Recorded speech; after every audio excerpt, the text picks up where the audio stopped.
Hello friends, कैसे हैं आप लोग। यहाँ पर आज हम लोग बात करने वाले हैं बिहार विधानसभा के जो आने वाले एग्ज़ाम कुछ दिनों में, तो उसके एग्ज़ाम के कुछ के ऊपर हम लोग ज़्यादा तो नहीं बात करेंगे। ये 12 से 15 दिन आपके पास समय, इसमें क्या करना चाहिए इसके ऊपर हम लोग बात करने वाले हैं। तो यहाँ पर कुछ चीज़ें हैं जो हम लोग को पहले देखना चाहिए। जैसे एग्ज़ाम के ऊपर, तो आपका जो एग्ज़ाम है जूनियर कलर का, यहाँ पर कुछ पोस्ट है। जो जूनियर क्लर्क का इस एग्ज़ाम आपका स्टार्ट होगा 12 से लेकर 15 दिसंबर के बीच में एग्ज़ाम होंगे। 12 दिसंबर, 13 दिसंबर, 14 दिसंबर और 15 दिसंबर का आपका एग्ज़ाम ऑर्गेनाइज किए जाएंगे और वो सभी 3 शिफ्ट में एग्ज़ाम होंगे, 3 बैचेज में एग्ज़ाम आपका लिए जाएंगे। जो मॉर्निंग का बैच स्टार्ट होगा 8:30 से लेकर 10:30 तक होंगे, और जो सेकंड बैच होगा, बैच सेकंड होगा जो 12 बजे से लेकर 2 बजे तक होंगे, और बैच थर्ड जो होगा आपका एग्ज़ाम 3:30 से लेकर 5:30 बजे तक एग्ज़ाम लिए जाएंगे। एडमिट कार्ड आप लाइव जो डाउनलोड होने लगेंगे 1 दिसंबर से आप अपना एडमिट कार्ड डाउनलोड करना स्टार्ट कर सकते हैं। 1 दिसंबर से आपका एडमिट कार्ड डाउनलोड होने लगेंगे।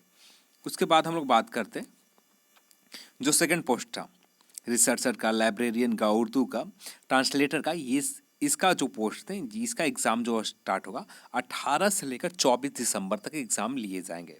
18 दिसंबर, 19 दिसंबर, 20 दिसंबर, 21, 22, 23, 24 लगातार डेट ये एग्ज़ाम आपको लिए जाएंगे। एग्ज़ाम का जो टाइम है 3 बैच में यहाँ ये भी एग्ज़ाम ऑर्गेनाइज किए जाएंगे।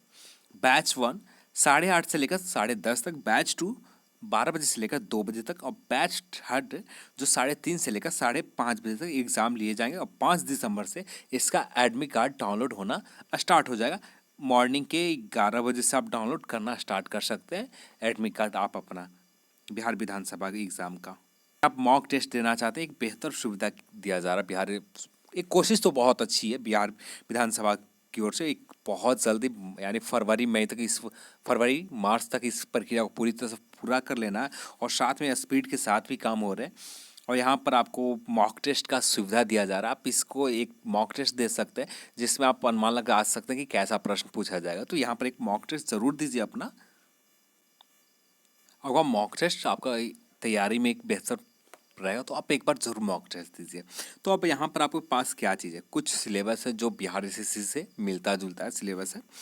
यहाँ पर आपको समान अध्ययन है, समान विज्ञान और गणित है, और रीजनिंग से प्रश्न पूछे जाएंगे। यहाँ पर समान ज्ञान और समान अध्ययन से प्रश्न ज़्यादा रहेगा। आपका रीजनिंग और मैथ से प्रश्न जो रहेंगे थोड़ा कम रहेंगे। तो लगभग यहाँ पर मान कर चलते हैं रीजनिंग से आपको मैथ से 25 प्रश्न और रीजनिंग से 25 प्रश्न। तो यहाँ पर आपको 50 प्रश्न इस 2 सेक्शन से रहने जा रहे हैं। और जो 50 प्रश्न रहेंगे आपका समान अध्ययन से रहेंगे। ये संभावना है, एग्जैक्ट नहीं है कि एग्जैक्ट में आपको अंतर देखने को मिलेगा, पर एग्जैक्ट जो संभावनाएं हैं बिहार विधानसभा में जो आपको प्रश्न रहेगा, समान अध्ययन से 50 प्रश्न पूछे जाएंगे और समान विज्ञान गणित से 25-25 प्रश्न पूछे जाएंगे। अब यहाँ पर आपको बूस्टर के तौर पर यदि किसी भी एग्ज़ाम में आप जाते हैं, सॉलिड क्या होता है, सॉलिड स्कोर क्या देते हैं, आप जनरल नॉलेज, आप करंट अफेयर्स कितना भी पढ़कर चले जाएं तो पूरी तरह से एक बार में याद नहीं होते हैं। वहाँ पर उसको बार बार देखते हैं तब जाके याद होती है। यदि आप फर्स्ट टाइम एग्ज़ाम देने जा रहे हो, उससे ज़्यादा बेहतर प्रिपरेशन नहीं है, तैयारी नहीं है, तो यहाँ पर ये सेक्शन जो है आपका स्कोर, आपका रिजल्ट बनाने वाला सेक्शन है।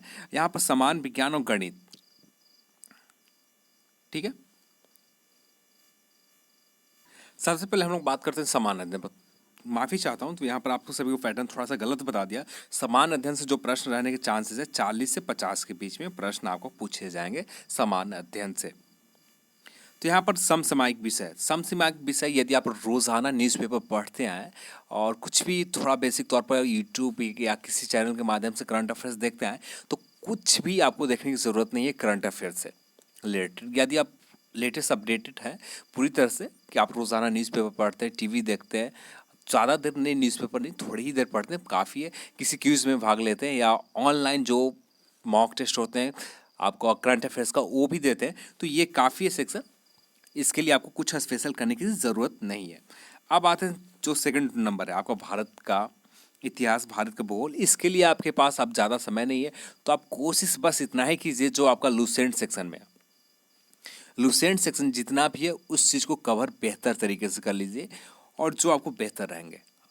तो लूसेंट के अलावा कुछ ज़्यादा मत कीजिए, और साथ में प्रैक्टिस सेट प्रैक्टिस सेट जिसका भी मिल जाए, द प्लेटफॉर्म को मिल जाए, या आप आज बहुत सारे कंपनी आ गए, स्पर्धा आ गए हैं, बहुत सारे हैं, तो किसी का भी आप यहाँ पर प्रैक्टिस सेट जरूर करें। इससे मदद तो ये मिलेंगे आपको, करंट अफेयर्स भी कुछ रहते हैं उसमें, तो करंट अफेयर्स भी अपडेटेड हो जाएंगे।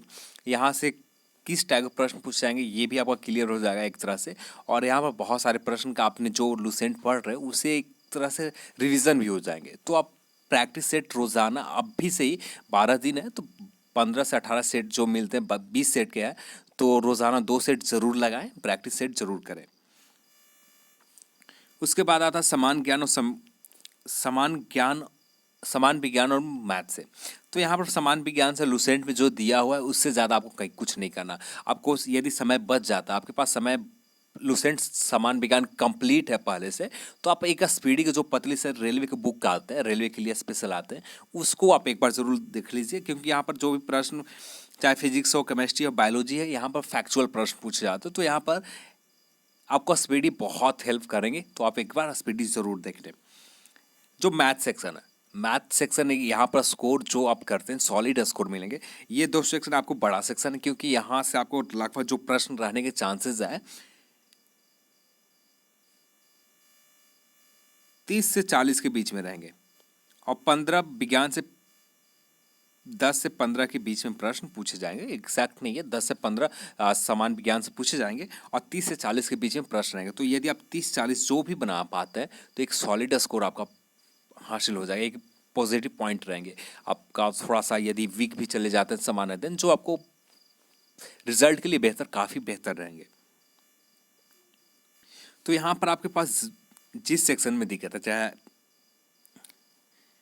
आप जहाँ पर दिक्कत करते हैं उस प्रश्न को सबसे ज़्यादा आप यहाँ पर देखें, चाहे प्रतिशत में हो, अनुपात से अनुपात में है, एवरेज में हो, या एसआई में हो, प्रॉफिट एंड लॉस हो, जो भी हो, जिसमें दिक्कत हो सिर्फ उसी सेक्शन को चूज कर प्रैक्टिस करें, उस चीज़ को ज़्यादा ध्यान दें।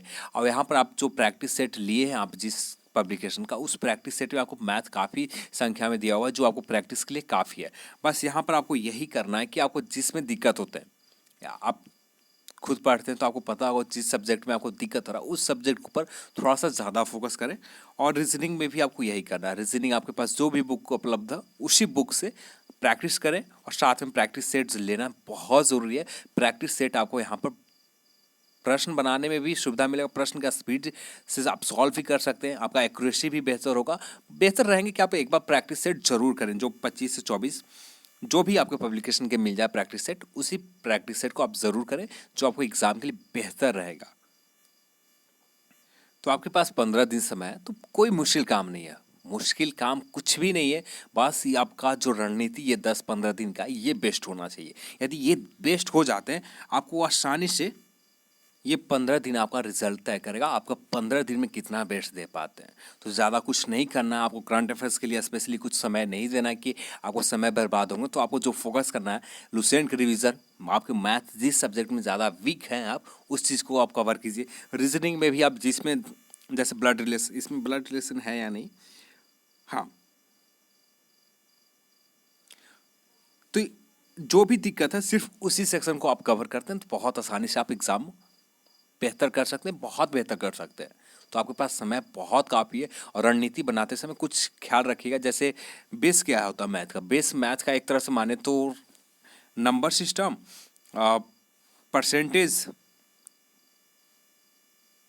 आ गए परसेंटेज, एवरेज, प्रॉफिट एवरेज, बस ये 2 सेक्शन पर आप नंबर सिस्टम हो और नंबर से हो, बेसिक पूर्ण संख्या, नंबर्स आपका क्लियर होना चाहिए, परसेंटेज क्लियर होना चाहिए, औसत क्लियर होना चाहिए। इस सेक्शन से आपको क्लियर हैं सभी, तो आप आसानी से मैक्सिमम सेक्शन आपका क्लियर हो जाते हैं।